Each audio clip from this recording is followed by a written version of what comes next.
Sur votre blog, que je recommande vraiment aux gens de lire, vous écrivez: l'économie ne sera jamais comme avant et qu'il faudrait très longtemps avant de s'en remettre. Les gens vont être surpris à quel point cela sera lent, à quel point cela sera perturbé. Regardez bien la réaction de Bill Gates lorsque le journaliste dit qu'il faudra longtemps avant que l'économie ne se relève.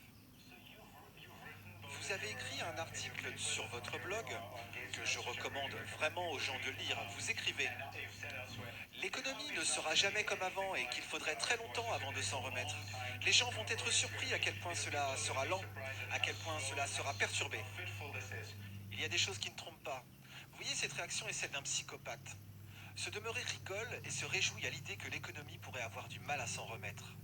Ce petit crétin, à qui nos médias tendent le micro, n'arrive même pas à cacher sa joie extrême, alors que ça fait maintenant presque 2 mois que le monde est assigné à résidence et que notre économie est en train d'être détruite.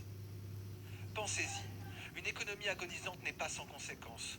Ce sont des familles, des jeunes désespérés, des personnes âgées au bord de la rupture. Ce sont des sans-abri, des parents isolés qui chaque jour sont poussés de plus en plus vers la misère. Ce sont des suicides, de pauvres âmes pour qui la vie est devenue insoutenable. Qui, à part un psychopathe, pourrait se réjouir d'une telle situation? Je vous laisse y réfléchir. Mais j'ai d'autres questions. Comment se fait-il que Bill Gates soit soudainement devenu la personne qui déciderait du sort de l'humanité? Pourquoi ferait-on confiance à un individu, si riche soit-il, qui n'a même pas été fichu de protéger son système d'exploitation de virus virtuels? Pourquoi nos médias encensent-ils Bill Gates, qui n'a absolument aucune compétence en matière de médecine, il n'est pas chercheur, il n'est pas virologue, alors qu'au même moment il faudrait détruire l'un des plus grands chercheurs français, j'ai nommé le professeur Raoult? Pourquoi les médias, les journalistes collaborent-ils autant avec l'ennemi? Pourquoi feignent-ils de ne pas comprendre? J'aimerais passer un message aux journalistes et aux rédactions. Sentez-vous la colère qui monte? Vous savez, les gens ont de la mémoire. Internet a de la mémoire. Ah, je sais, vous détestez Internet. Mais que croyez-vous qui va se passer? Que croyez-vous qui se passera lorsque ce sera fini?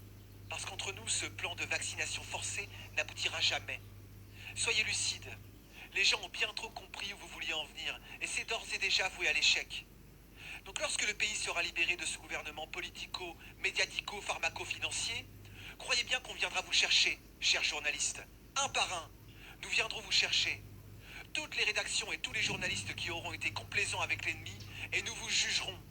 Nous vous jugerons dans des tribunaux populaires pour crimes contre l'humanité. J'espère que mon message est bien passé.